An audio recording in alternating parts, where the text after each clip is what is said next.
This week's parsha, Eschanan, has some very important things in it.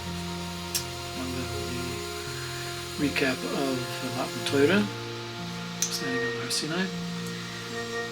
It also has a very important posik in it. That posik is Atem Dveikim, Hashem Elokeichem, Chaim Kilchem Hayom. All of you that cling to Hashem are still alive today. There's an idea of clinging to Hashem. There's an idea of mamash being so close to Hashem that we have like no separation, that there's nothing dividing us. So how is it possible for a human being, physical entity, to be so close to Hashem that he's totally undivided? There's like no, we call it chatzitza, there's nothing that's separating us from Him. Now, the main thing that separates us is that we have a body and Hashem doesn't.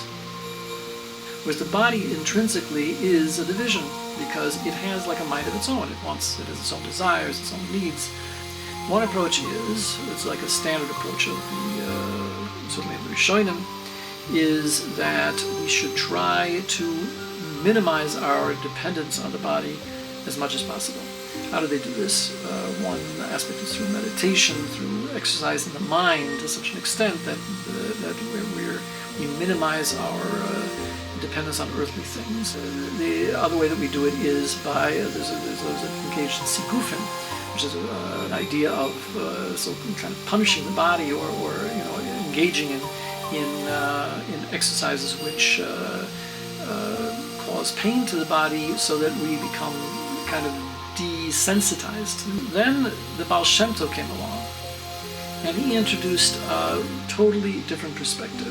So Hashem communicates to us through His actions, and His actions are in the physical world. That if you could imagine like an invisible man somehow, that if he put on clothes, then his clothes would make him visible. Even though you wouldn't see who he was, at least you'd see that he was there, because you'd see his clothes walking around. So in a sense, Hashem, lahavdil, don't do this, but Hashem has enclosed Himself in the world so that He would become visible to those that search for Him. So in that sense, there is a tzad hashava, there is a common denominator between ourselves and Hashem, in the sense that Hashem encloses Himself in the entire creation, and we enclose ourselves in the body. Therefore, the body, there's an aspect to the body that is actually what connects us to Hashem. Hashem has then gone a step further, and He is specifically to the Jewish people, and He's given us what's called mitzvahs. Mitzvahs is from the word tzivusa. Tzivusa is connection, and we become connected to Hashem through using the physical body and using physical objects to serve Hashem with those things. The mitzvahs, interestingly enough, is we have 613 mitzvahs. They're broken up into the 248 mitzvahs essay, which are compared to the 248 ivrim, the limbs of the body, and how you interpret that, and the 365 gidim, which are like the veins, the sinews, the nerves, whatever you want to call that, of the body. So the very fact that Chazal chose to compare the 613 mitzvahs to the structure of the body means that Hashem has actually structured the spiritual structure of the creation in terms of the human body.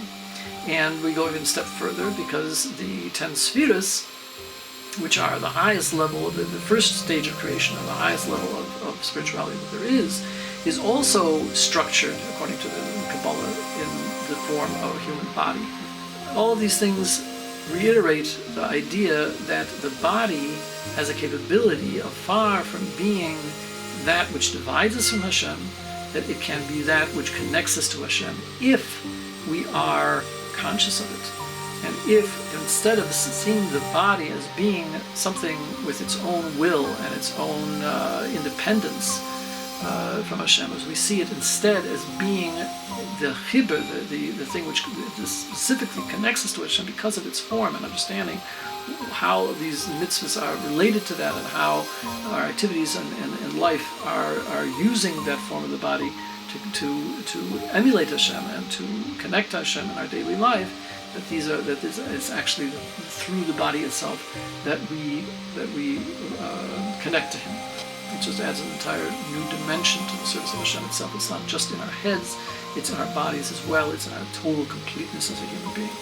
And the other aspect of it is that then we look at the body itself as not necessarily something that's pulling us always in the other direction.